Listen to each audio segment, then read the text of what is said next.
Сәлем достар, арнаға қош келдіңіздер. Бүгін біз шахмат пирогын әзірлейтін боламыз. Ол үшін 3 жұмыртқаға 140 грамм қантты қосып, қант ерігенше жақсылап миксерлеп аламыз.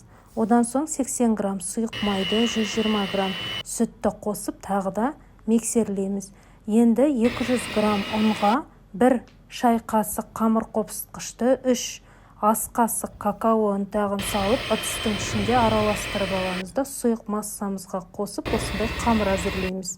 Енді сүзбелі қамырды дайындаймыз. Ол үшін 300 грамм ірімшікті алдын ала блендермен түйіршіктері қалмайтындай етіп жақсылап езіп аламыз. Үстіне 1 жұмыртқа, 50 грамм қант және де 2 ас қасық кукурузный крахмалды салып жақсылап араластырамыз.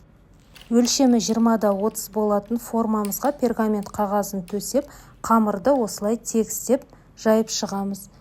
Енді кондитерлік қапшыққа сүзбелі қамырды салып аламыз.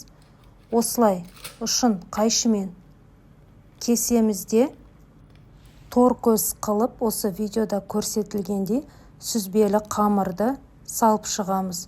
Мен жіңішкелеу қылып салдым, сіздер қаласаңыздар жалпақ қылып та салуға болады. Пирогты алдын ала 170-180 градуста қызып тұрған пешке салып 30-35 минут пісіріп аламыз. Піскенін ағаш таяқшаның көмегімен тексерсеңіздер болады. Алдағы видеоларды жіберіп алмас үшін арнаға тіркеліп алыңыз.